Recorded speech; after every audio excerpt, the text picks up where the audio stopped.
Welcome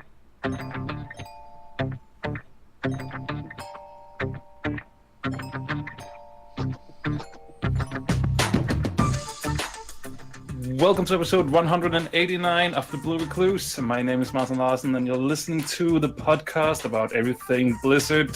It's Sunday, May the 20th, 2018, and with me today, I do not have Tom, but I do have Michael. How are you doing?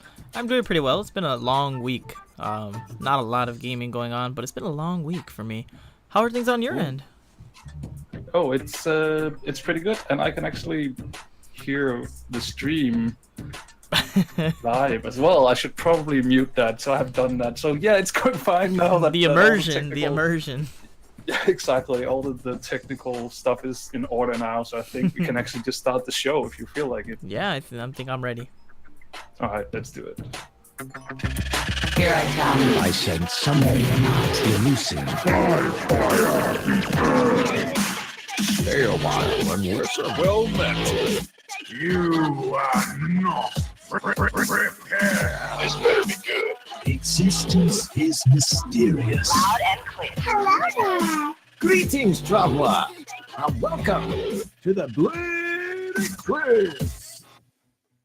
So it's been an interesting week. A few things have happened.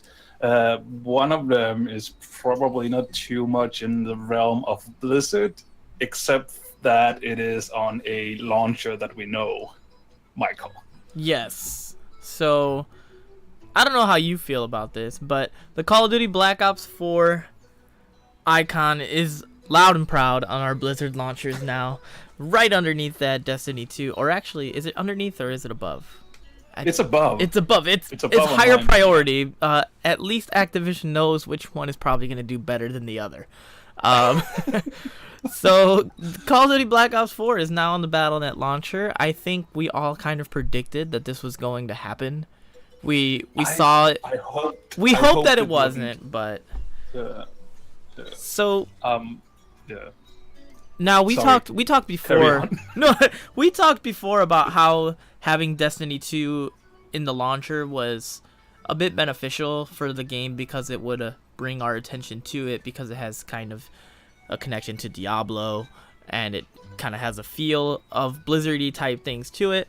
So does that apply to Call of Duty for you, Marty? Like, are you suddenly, it's on the Blizzard launcher, now I must get it, I must pre-purchase like we did Destiny 2?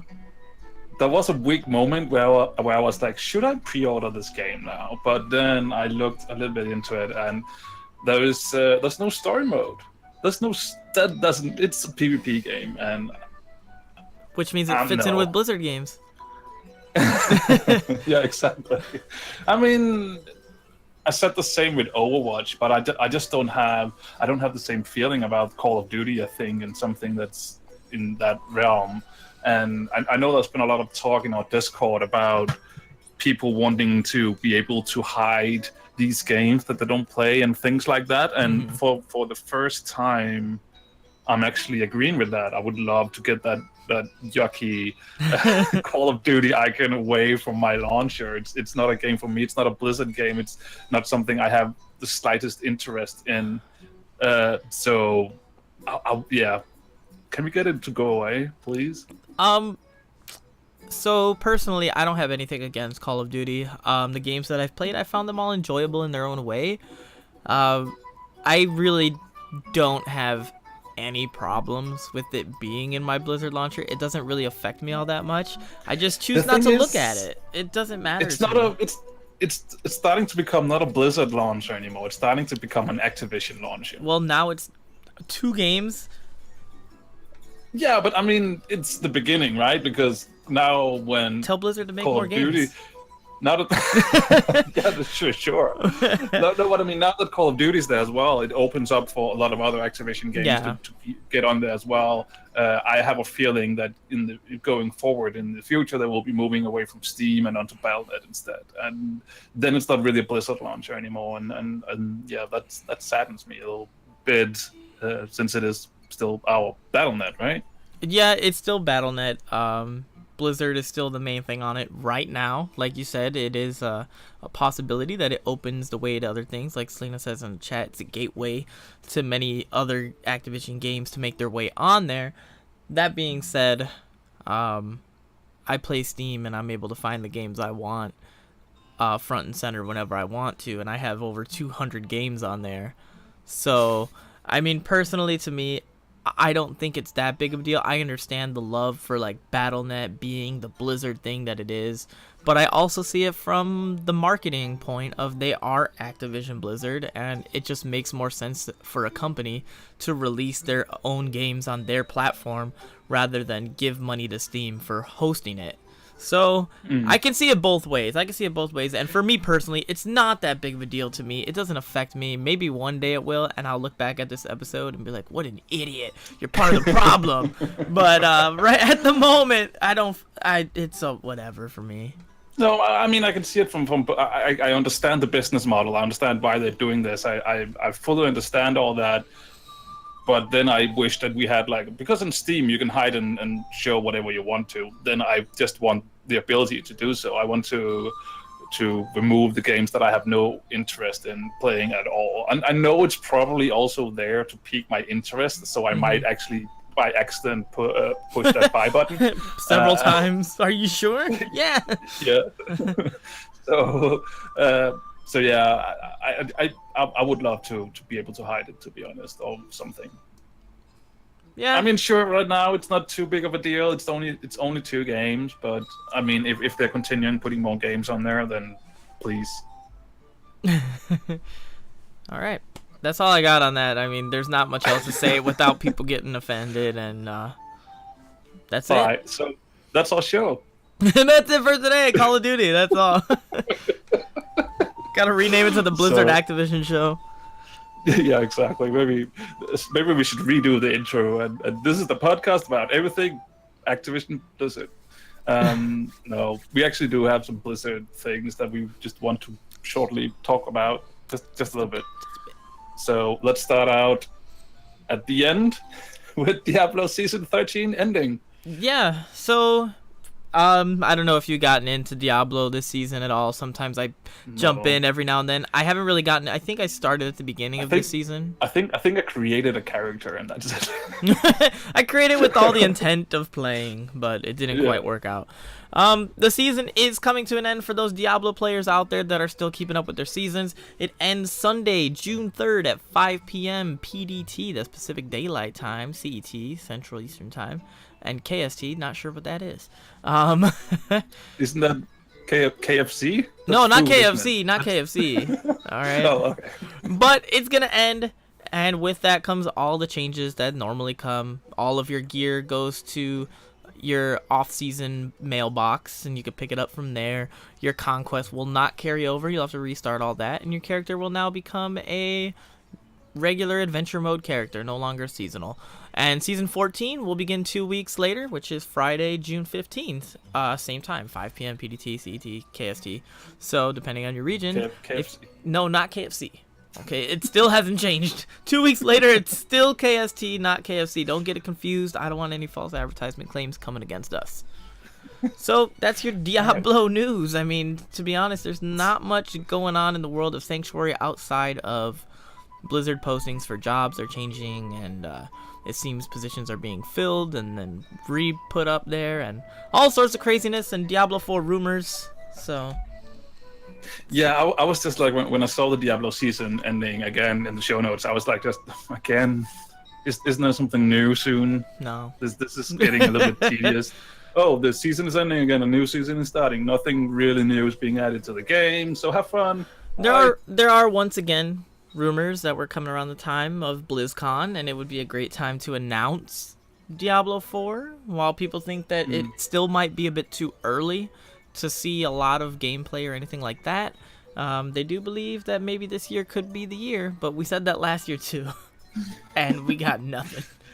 I'm just curious because we also have Gamescom, and it is not unlike Blizzard to actually announce things on Gamescom. And when we look at the dates for Gamescom, it's right around the same time the World of Warcraft expansion is out. So there's not really too much news for World of Warcraft. Maybe the first patch or something like that for World of Warcraft, but nothing too new. Do you think that a Diablo announcement of sorts could be something for Gamescom? if they do it at Gamescom, then what does that leave for BlizzCon? Esports? Is it just more esports? Esports, more esports. No, but I mean, at BlizzCon, we'll have the announcement for the next Hearthstone expansion, the last one of the year. There's probably a few new heroes for Heroes of the Storm, right? Overwatch probably has something up their sleeves. I mean, there's loads of things they could, but like a large announcement, probably not. So you're probably right. If there is something Diablo-ish, then yeah, I'd want to see Diablo be announced at BlizzCon, because I do feel like there's been a lack of love for Diablo at BlizzCon over the last few years. I remember even when I went, that was 2014. I think that was, if I'm correct, that was the year, or was it 2012 that Reaper of Souls was released? But either way, it was a pretty small showing, and it hasn't gotten much bigger since then. There hasn't been a lot going on. So I would love to see Diablo 4. If it's announced at Gamescom, I want to see it on the show floor at BlizzCon. Like, that's how I would see it. Otherwise, announce it at BlizzCon and give the fans something at BlizzCon for that. A lot of people have also, well, a lot of people, I've just read around that the hack and slash game is sort of like, it's Diablo as well. It's sort of like it's there. There's not really a lot of new things coming to the genre lately. What would you like to happen with Diablo 4? Would you like it to continue what it's been so far, or do you want them to maybe try and figure out what would the next gen whatever be for? Stick with the tried and true formula, or innovate and try to push it in a new direction. I'm kind of old school, where I want it to be that tried and true method. I just kind of want to see it go down the dark, gritty. I want to see a better story. I want to see a longer story. I want to be more involved in the world of wherever they place it. If it's still in Sanctuary or not. Maybe they want to break away from Sanctuary. They broke away from Deckard Cain, so they might want to break away from that area and push it in a different location. We're going to resurrect him. Or Bring him travel. back. Time travel, Michael. Oh, that's been shown. Blizzard already knows that it works for sales. But okay, I'm gonna touch on this. What if they made Diablo with a Dota style map area where they could use for esports? I'm gonna say no. This was, by the way, Alisand on the chat who said that. One of the things that I'm not a huge fan of is Blizzard transforming everything that they do into the idea of it has to be an esport. That, while it may be great for the game, it actually turns me off in a lot of areas. I like playing World of Warcraft because there's so many things I can do in there that are not related to a competitive scene. I can kind of do my own thing. I'm an old school gamer at heart, and I like playing story-driven games. And if I feel like a game is marketed more towards esports, like, I don't play a lot of Overwatch anymore, because it's all just competitive. And yeah, it's fun to jump in every now and then. I can't do that sustainable. I feel yeah, go ahead. I'm just having a hard time seeing how to make Diablo into an esports, to be honest, unless you do something like you have a fixed talent tree or whatever, so everybody's the same. And then I'm like, isn't it then just a it's too single homogenous Heroes of the Storm sort of thing? Yeah. No, I don't see Diablo going that way, even if it is just like a one-off map type deal.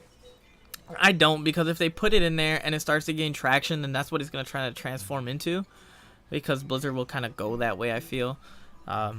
Unfortunately, the ARPG and the way that Diablo is it's not the big thing anymore. Despite how many people play Path of Exile and Diablo, it's like kind of like StarCraft, where it's not that big thing anymore. It's the RTS is not that huge thing, and a company really needs to think about how they go about reinvigorating life into an old franchise that's in that format, or simply changing it completely to fit the theme but transform into something different. I want to see Diablo. I want to see a good Diablo game. I thought Reaper of Souls was great. And I want to see just a newer version, a newer, updated, more loot, more expand on some of the things that they did right, get rid of some of the things they did wrong, and make a better story. I would love for them to go a little bit more old school, I think, as well, but like even more old school, because I remember Diablo 1, you were able to actually, if you chose to create a warrior, you could actually take him like down a road where he was a spell casting warrior, sort of, if you wanted to. And I would love to see something like that, where it's a little bit more open and you can make like crazy builds, like crazy stuff. Yeah, kind of like how it was in old school World of Warcraft, where you had the talent trees and you could kind of spec your character out in different ways, different spells and things like that. A lot of those old RPG games did that, where the more you used a specific type of thing, you would level up that. I remember, I don't know if you ever played Fable, but Fable was like that, where I think the more you use swords or something like that, you gain more in that ability, and the more you use magic, your magic skills would be stronger, and your other stuff would hinder because of that. And I like that concept, like risk versus reward. You're not going to be this uber character that could just do everything. It's like pick and choose, and you're going to have trouble in certain areas based on what you choose. I totally agree. Who would have thought that we could talk this much about Diablo? I know, especially when there's no news to announce about Diablo. Season 13 is ending. That's it. Yeah, let's move. it's ending. Let's continue. Heroes of the Storm, we had a developer AMA, right? What is like the quick highlights? Is there anything like really to focus on? Because I tried to quickly skim all the craziness that's going on. Yeah, and it didn't seem like there was anything like big announce worthy, but just like a lot of. Like, it's mainly for players. It's mainly for players. Right now, the big announcements are pretty much things that will affect the players. If you're playing Heroes of the Storm, or if you enjoy watching it, then you'll notice some of these things, such as hero changes are coming in. There's going to be some...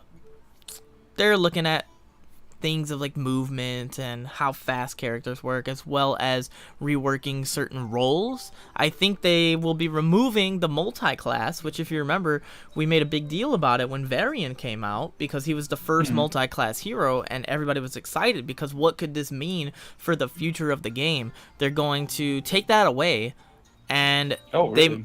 they might just put a few heroes into multiple categories. They're also, just a little update, they are still making progress on Hanamura, trying to bring it back. It's been out the game for quite a while now. They're also looking at Brax's holdout, trying to look at the objective and see what's going on there. Like, why does it spiral so much out of control once somebody gets it, and how can they improve that entire experience?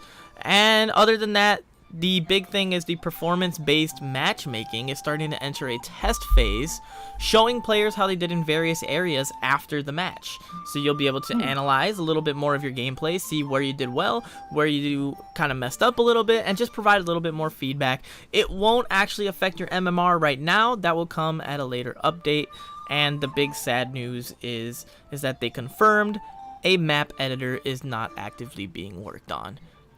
Aww. So, StarCraft fans that played the game a lot were really hoping that, since it was in the same engine, which is really feeling dated if you ever try to load the game or stream it, we were hoping that a map editor would come in, because we could probably come up with some crazy ideas. But nope, not in the cards. No, okay. I also, one of the things that I quickly saw is something that Tom might be happy about, is that they're trying to rework Lost Vikings a little bit to make them more accessible. Yeah. So, Tom, hopefully that will bring you around to maybe try them out. Tom? Oh, wait, he's not here. Yeah. He's not here today. No. We actually just quickly skipped that. We never talked about the Tom is not on the show. We're just like, yeah, he's not here. You mentioned it in the the beginning. I mean, people... Yeah, that's it. It's like, who's that guy even? Why is he here? I mean, I don't even know. For all I know, he's slagging off somewhere. Yeah, last I heard, he was sitting on a beach and just sipping mojitos. Those Canadian beaches this time of year. Yeah, exactly. So let's talk a little bit about Overwatch, because holy crap, that game is 2 years old now. How did that happen? That also means, Michael, that we are 2 years older. Yes. One thing that I do want to bring up on Blizzard's part, if there is anybody at Blizzard that listens to this podcast, can you please do something about how your websites are the last ones to put any news up? It's everywhere else except the official Blizzard site. I went to look at the anniversary event at Blizzard. Hire us. Hire us. It was last year's anniversary event that was on the Blizzard site. Oh, And really? I was like, what is this? It's not even on the front page, and it starts pretty soon, doesn't it? It's not. It's this week. It's 2 days from now. So. Yeah, have you looked into what's coming? Yeah, I saw the video from Jeff, where he talked a little bit about it. And You mean one Jeff of the things, from the Overwatch team? Yeah. That guy. Okay.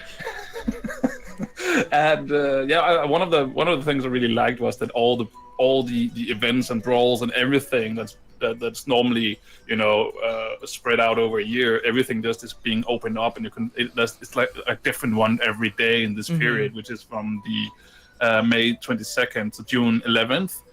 And that also means that you have access to all the skins from all the events and things like that. And I thought that was a pretty cool little thing, because there is some of those skins that could be nice to get your hands on. That's still pretty lush, and you only have like a chance once a year. Now you have Another more chance. chances. Another chance. Yeah. So I know Selena's excited for that one, because she's always complaining about how she has to put so much time into one event to get as many skins as she can, but she started the game later, so she has all the old skins that are interfering with her process of getting the new skins. So she's all upset about that, but now she can get them because you have from any event, Christmas, Halloween, Uprising, it's all gonna be there, so that's pretty cool. yeah. Anything else worth mentioning? For all those free-for-all people, they're adding a competitive deathmatch season, which is pretty exciting. I saw people weren't too excited about that, No. because they were like, "Oh, it's just the same 4 characters. Everybody will choose anywhere." Nah, Comments. I mean, it's a service that they've added. You can't really complain about it because it's not really subtracting from, I feel, the main game. Who invited Anduin back? Who invited Anduin back? But I mean, I don't complain about it because it doesn't affect the overall game, I feel like, and it's good that the people that enjoy playing that mode have a little bit more something to add to it. So they're also adding a new map. It's called Petra. It's for the deathmatch, actually. So they're adding a whole new map specifically for that, and the competitive mode will take place on that map, as well as the is it just one map in there? I don't know how much deathmatch you play. Are you asking me? Yeah, I haven't played much deathmatch, but No, me neither. It's not really my type of game mode. What about you? Anything else? I know there's still a few more things out there. I don't know if you're excited for any of the other ones. The thing is, I'm having a hard time keeping up with all the other games, especially because I'm doing this project with Ryan from the Blizzard umbrella, where we go through all the classes in BFA and talk about them one class a week. So I'm spending most of my time in World of Warcraft just learning all these classes that I need to talk about. So yeah, I really enjoyed the Paladin discussion. Okay. I like that. I'm looking forward to the Warriors. I know you guys are doing Warlocks next. Yeah, we're doing Warlocks later today, actually. So, I'll have to tune in for that. But back onto the Overwatch front, they are also adding in previous seasonal brawls and missions. They're going to be coming back. I think they're going to be kind of rotating in and out throughout the process, or throughout the anniversary. So from what I gather is that some of those Lucio Ball will kind of be in there for a bit, and then you might have the Uprising event kind of jump in there for a bit. Maybe Junkenstein will hop in there, Maze Snowball. So these things are all coming back during the anniversary event. So be sure to, if you're interested in those, keep tabs on which ones are coming up so that you can play your favorite ones. Wasn't that the first thing I talked about? I thought you just talked about the skins. Yeah, and the events. Oh, I didn't hear the events, but I was napping apparently, but Yeah, okay, but yeah, I mean, I definitely think that's cool because I mentioned it earlier. So I that's fleshed it definitely out. I something fleshed it out. You fleshed it out. Thank you, Michael. I wasn't specific enough. No, so I it's gave good to hard have- examples. Okay, the people Yeah, need exactly. So yeah, it's good. It's good. Thank you. it. But no, I think it's cool because I really like those brawls and those events, and it's actually some of the things when I play Overwatch that I play those a lot when those events are up. So I'm definitely looking forward to this because I don't know when I'm that's just what I do when I'm in the game. Sometimes I do a few quick matches here and there, but it's actually mainly in the events and the arcade that where my playground is. That's where I used to go. Now I just don't even go in the game. But I did play a lot of Junkin Size Revenge last time I was in, and I jumped in the last event, played that for a bit. Pretty much the only time I jump in is when Dusty from the Blizzard Umbrella invites me in, not telling me that we're going to play competitive, and then throws me in there. And I'm just like, oh no, I have not played in 3 months. So that's how that goes. Yeah, Dusty. I when I play with Dusty, we also play placement events, and we play them together. And then he always, well, it happened once, but he always complains about me placing higher than him. I don't know what it's all about. So Just a big old complainer over there. yeah, exactly. That's what they do over at the Blizzard Umbrella. What do you mean they? Oh, hi Ryan. Ryan is in the chat. So yeah.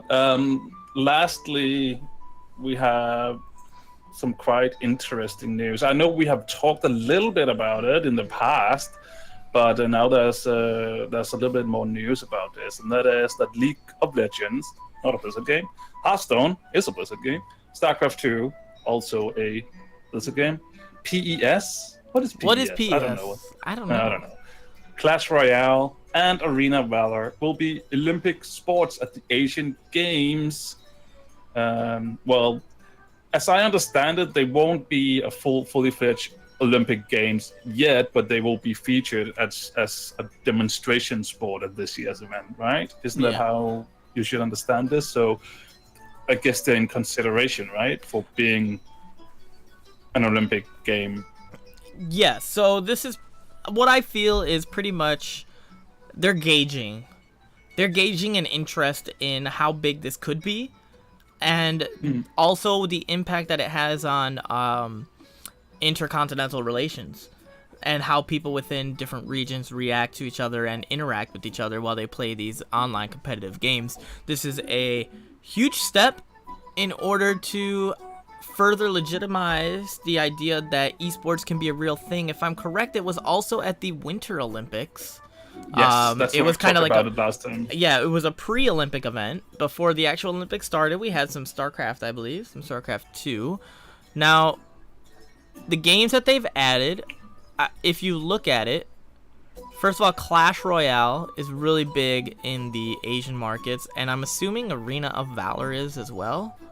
I don't know much about that one, to be honest, so I can't speak of that. But, I mean, we all know League of Legends. It's still the big dog in terms of... Actually, I have not heard how Overwatch and League of Legends are competing in terms of viewership and numbers. But I have heard that Overwatch is getting some pretty large numbers. So that could be interesting to see which one is bigger. And it is surprising that Overwatch is not on there. But then again, Alessandro just put in the chat, the Olympic Committee said that they don't want to see games like shooters involving murdering or things like that. So that could be why Overwatch is kind of disqualified from there. So thank you for that. But games like Hearthstone... Probably Counter-Strike as well, then. Yeah. Because that is a pretty large esport as well. So. Yeah, so we won't see things along those natures, but StarCraft 2, I mean, Hearthstone would be fun to see. It'll be interesting, and I think the Asian games it's the place for it. If it's going to be anywhere to try to get that start, it's going to be at the Asian games because they're so much more accepting of internet culture and video games as a legitimate job / sport. So I am very glad to see this, and I do hope that it picks up and it kind of puts not just a spotlight on the esports scene, but also pressure on the players. Pressure on the players to actually start behaving the way that they should. I mean, mainly we've seen that in Overwatch recently, but it's kind of been a theme throughout. Kids suddenly thrust into the limelight and not knowing how to behave themselves and things like that. So I hope that with this, it also adds some sense of responsibility to those that play these games at a high level. Yeah, most definitely. Because as you said, we've seen quite a few examples with the Overwatch League the past few months where quite a few people have been banned or gotten what's it called haven't been able to play because they've just done stupid things on the side. So yeah, that would be nice. But I think the big question is that a lot of people who are not into esports will probably ask Michael, and I'll try to be the devil's advocate here, but Michael, is gaming actually a sport? I would say yes. I wish I would have... You're just sitting there in front of a computer. You're not really, You are doing anything. physical activities, and you are interacting with other people. It requires teamwork in order to play a game like League of Legends. You must communicate, you must put time and effort, you must practice, there are coaches. There's a lot that goes into it than more than just sitting at your keyboard. And also, if you've ever noticed, people that just simply sit at their keyboard and their computer all day have negative health benefits. So, in order to do something like this, I would hope that they would also tell those people that you need to get out a little bit more, and they might look at health benefits of getting off of that chair every now and then. There is also the mindset that goes into it. You have to have skill and strategy and all of these extra things that go through your mind and split-second decisions that sports entail.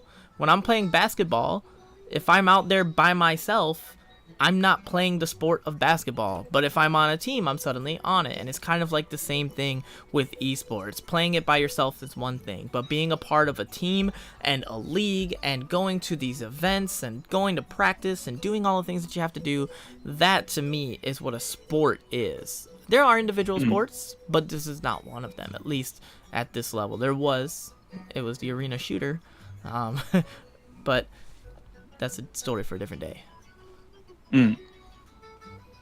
All right, fair enough. I mean, I agree with you. I just had to ask the question because other people would.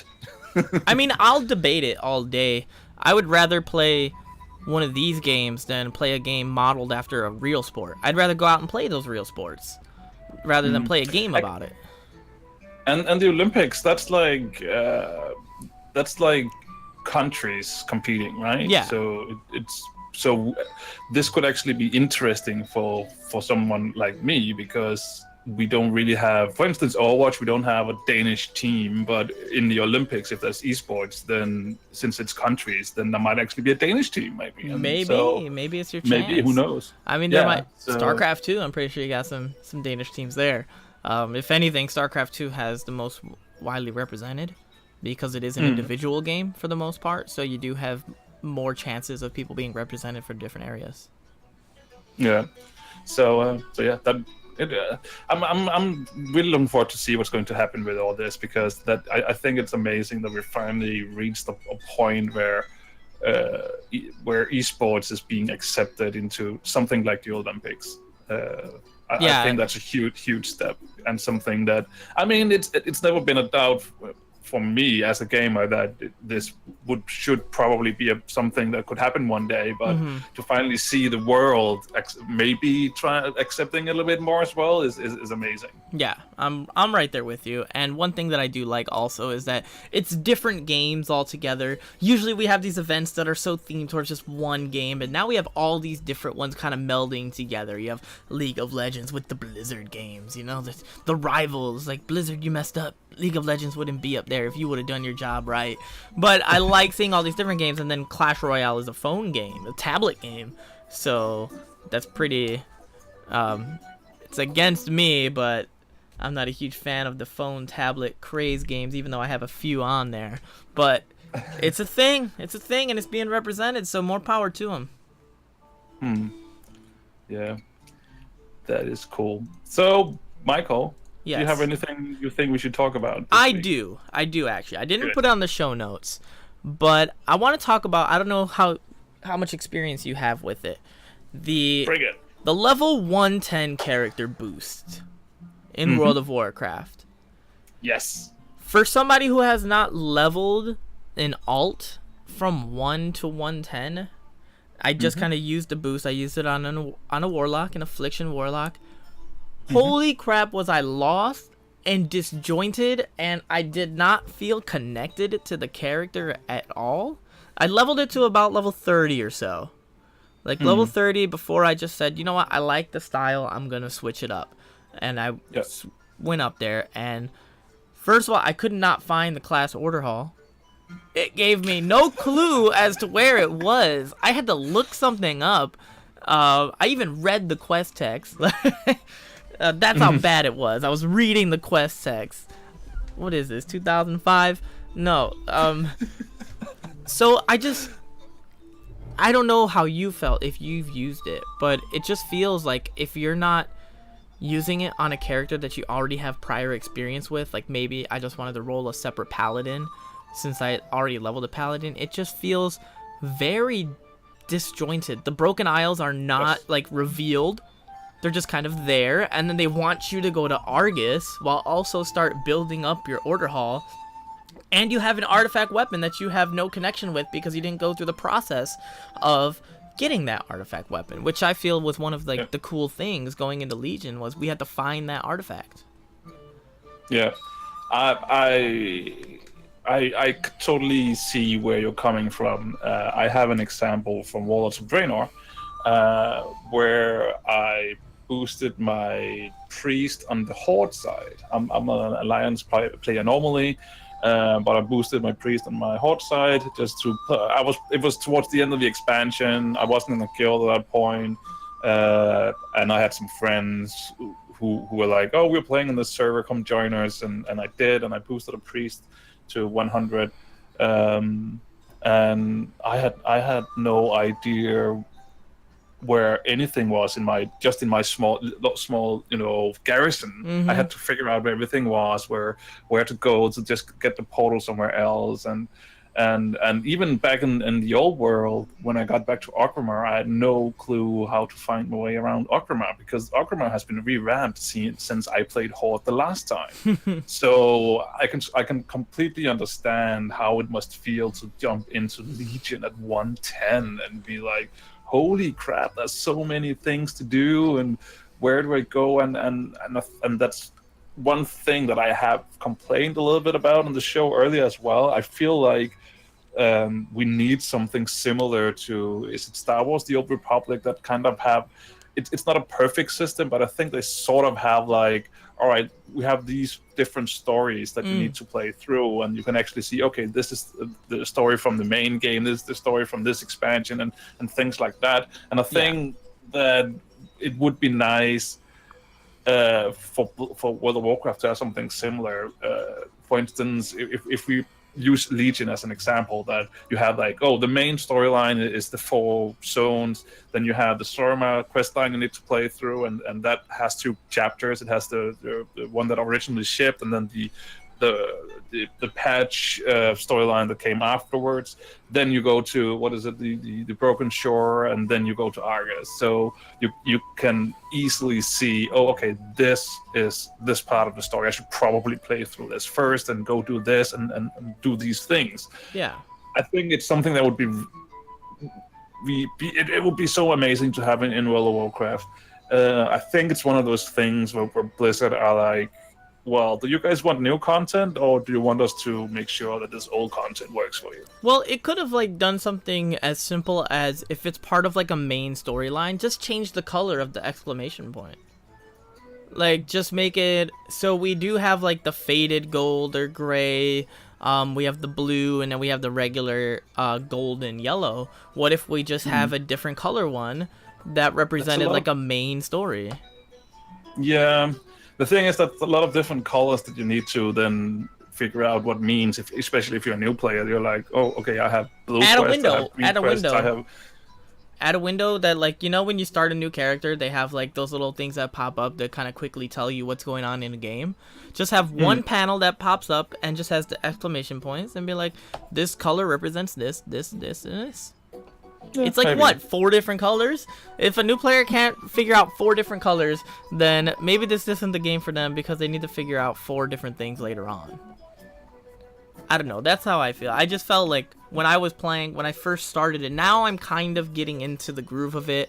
I'm actually progressing Argus, which gives no gear, by the way. They want you to start it, and it gives you no gear. I'm level 865, eye level, and I'm just like, oh my god. It is a challenge. It is a challenge. I'll give you that. My pet is putting in some work. He's tanking. He's tanking. Yeah, I would probably recommend you to go to do the Broken Isle to begin with, to be honest, because you have the vendor that gives, what is it, 880 gear or something like that? No, actually, the gear that they give is 850.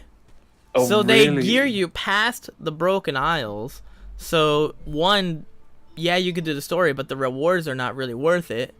And then 2, the gear that you would get, like, I was like, let me just go get some nether shards and gear up quickly. But nope, the gear is 850. So I can't get that.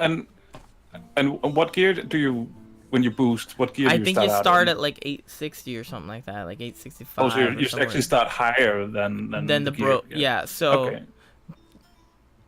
I'm trying to Well, figure then you out should- where. If you're higher, then you should be alright to go to Argus. I mean, sure. I'm since you alright. haven't- I'm it should be alright. challenging. I reckon it should be challenging because obviously it's probably made for a little bit higher item level because people rating. People were and things like raiding that. and doing Yeah. heroic mythic dungeons already, and I have not jumped into all that because I don't know where my character should stand in that grand sense of things, and I'm still learning the character, so don't want to jump into but, Mythic Plus with a brand new warlock that I tried twice. Yeah, but I mean, I would probably like look at the world quest in the old world and see when there's gear quests up, and then get them, just fly around if you have unlocked flying. I don't know, but fly around and get all those done. It's because- account bound. Yeah. So so- there is some definitely some upgrades there that you can easily get your hands on. So Yeah, I would definitely say though that the experience starting off it's not the greatest. Maybe I am not remembering correctly how it went, but it did not feel like this when I was going through it with the paladin when it was fresh and new. It just feels very disjointed and confusing. Yeah. And I'm just thinking about it. Plus the fact that you're playing a class that sure you'll play it until level 30, but you don't have everything under control as you would a character you have played all the way up, and you have been raiding and you've been doing dungeons and things like that. I remember when they first introduced it, I boosted my warlock actually to was it level 90 on Mist of Pandaria or something like that. Yeah. And I just remember that being placed on the Timeless Isle in green gear with a character I had never really played before was deadly. It was deadly enough when I went there for the first time with my main, and then now going there with a character that I had no clue how to play with. That was something.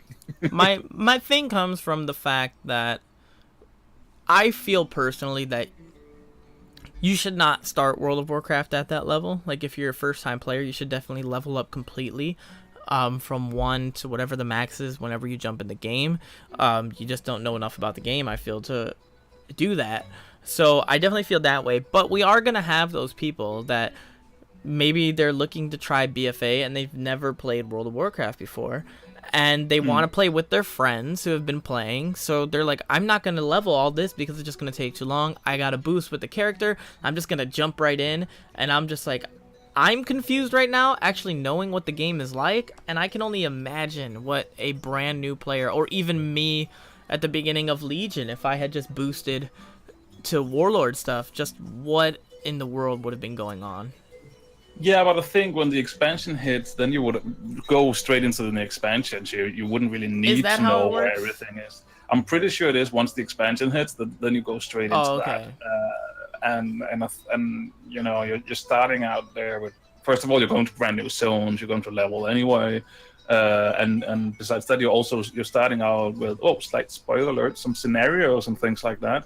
Not going to tell what's happening, but there is at least two or three scenarios two scenarios and a small quest line where you get some gear and things like that is going to set you on the right path. Which means it'll be fun in the beginning, and then after a few months, you won't want to roll a new character because the scenarios won't be going popping as much as they were before. I think they'll probably. I mean, it's a little bit annoying at the moment on beta, especially for Ryan and me and Oreo, who are going through all the classes, because we basically have to play through all these scenarios over and over again. To actually try out the new classes, and they had, with the latest build, they have added more things for us to do before we can actually get into the new areas and play the new dungeons. So it's slowing down the progress. Yeah, I'm already I'm a little bit afraid of getting burned out before I actually get to play the real game. And that's why we don't play beta. Yeah, exactly. Curse you, Ryan! I quit. But you're doing it all on Horde side, right?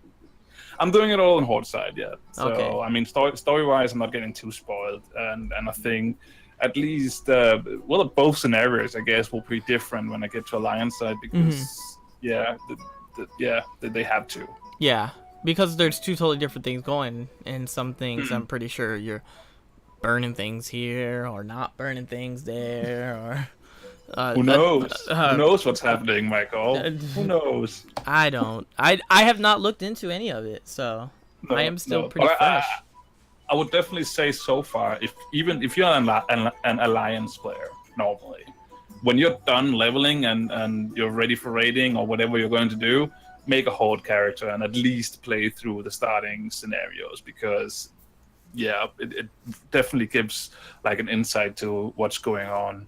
I can't say too much about leveling experience and things like that yet, because I haven't really done too much leveling. I've checked out some of the different zones and things like that, but I'm not too far in on any character, because I'm doing a class every week, so there's a natural ceiling on to how much I can actually get done.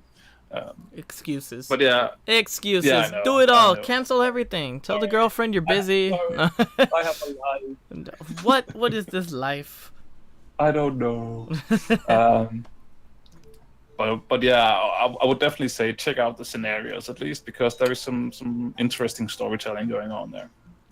So you being involved with the beta, I know once again we're off show notes, by the way, people. We're kind of just freeballing it right now. Excuse the reference. But, so you've been in beta, and there's been a lot of talk about some people who are saying that BFA is essentially a different game. It's killing, like, of course you got the naysayers, it's killing World of Warcraft, and then some people are actually, I've seen the opposite, where BFA is bringing me into it, like, I'm really excited for this.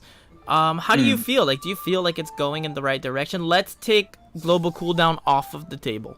Aww. Okay, no GCD. We all know about the drama there, and I think Blizzard is kind of adjusting some things to try and work in it. It's not in its final state. So how do you feel overall besides the global cooldown? It's really hard to tell, especially since I'm only leveling. I don't have a character at max level. I don't know how the game will look when you get there. I feel like right now, some things feel real. The game feels a little bit slower than usual. I mean, the casting times are longer, things like that. It just feels a little bit slow, especially casters. I haven't really played a melee character yet, so I don't know how they work out. I'll get to those soon in the game.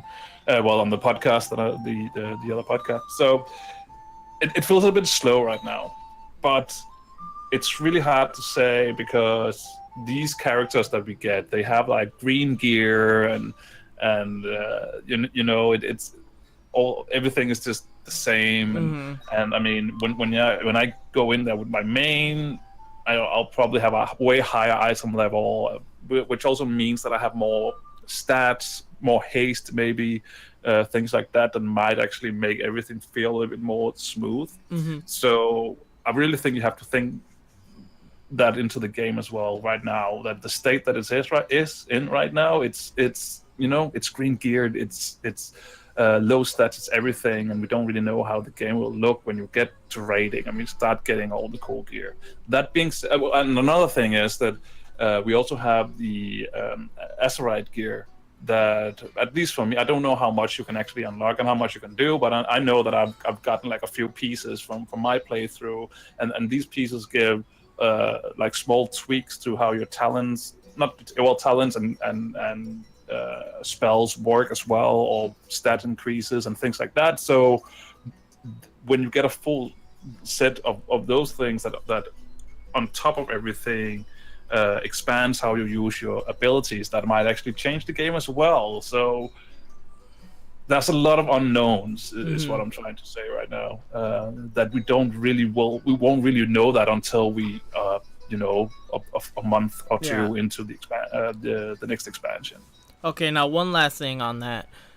If it does continue to be slow, as in the pace that it is now, like even once you hit max, maybe the haste isn't quite there. We're used to playing Legion. I think it's almost a guarantee that it's going to be slower than Legion, no matter what. Yeah. And yeah. How do you feel about that? Like, is that okay with you? Are you able to adapt to that? No. They did this before. They did this in Cataclysm. They slowed the game down back then as well. Especially for healers. I don't know how DPS felt, I have to admit, because I didn't play DPS back then. But I know as a healer, the game got slowed down immensely, and I did not like that playstyle. And that's why I love the Legion. I love that fast-paced playstyle, or faster-paced playstyle.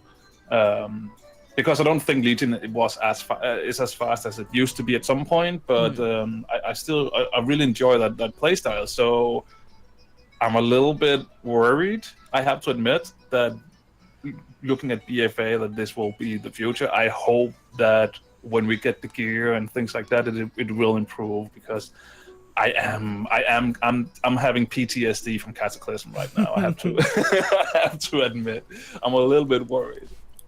I mean, Legion's all I know, really, so that it's gonna be a shock for me when I jump in. I've been wanting to jump into the beta because I do have access to it, but I'm just like, I don't know. I really want to try a Prot Warrior.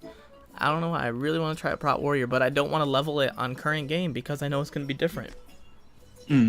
So I'm like, I don't want to get used to it on Legion and then have to relearn it again on BFA. So.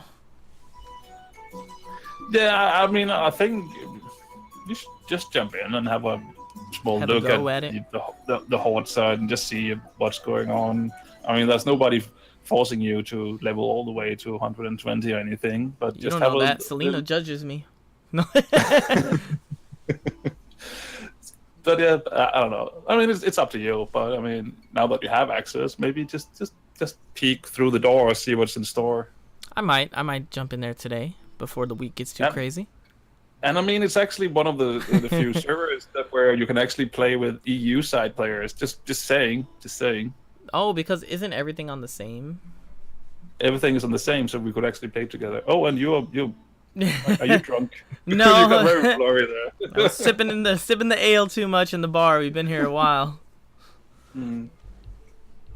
So yeah, but I mean, it's always hard I find, because I've been in quite a few betas, and what you see in the beta and what actually makes it to the real end game sometimes is really, really different, I find. I mean, I think they're probably getting better at it, expansion after expansion, to get closer and closer to just having it, close to what the main game will be. But I think that this expansion, they have been it feels like they've been experimenting a lot, especially with the global cooldown things and all that jazz that people are excited about.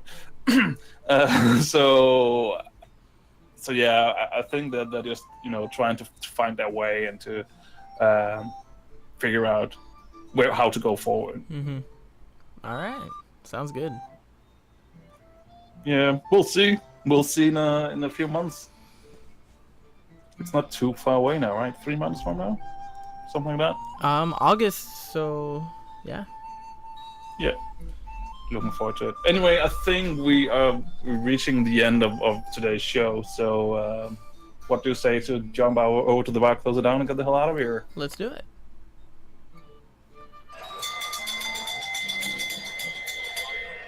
Last orders! Last orders! So thank you so much for listening. We don't have Tom here today. We don't have Freshly either because the latest Freshly report was actually recorded live right here on this show last week. That's right. It was so much fun. It was so much fun It to do it. to be a part of the Yeah. process. Yeah. So yeah. So don't stay around because there will not be an after the show with Freshly. But let us know your thoughts about anything we talked about on this episode. Or if you have your own questions, feel free to contact us. We love to talk about things you want us to talk about. So, Michael, how do people do that? You can email the show at thebluereclusepodcast@gmail.com. You can find us on Facebook, Twitter, Instagram, and YouTube at The Blue Recluse. Or you can come hang out with us at thebluerecluse.eu/Discord. There's a lot of things that go on over there. We talk about free games and other things that go on. Also, you can support us over on patreon.com/thebluerecluse, or you can just head on over to thebluerecluse.eu or thebluerecluse.com, whichever one fits your needs, and you can find all that information, including our show notes and more. That is right.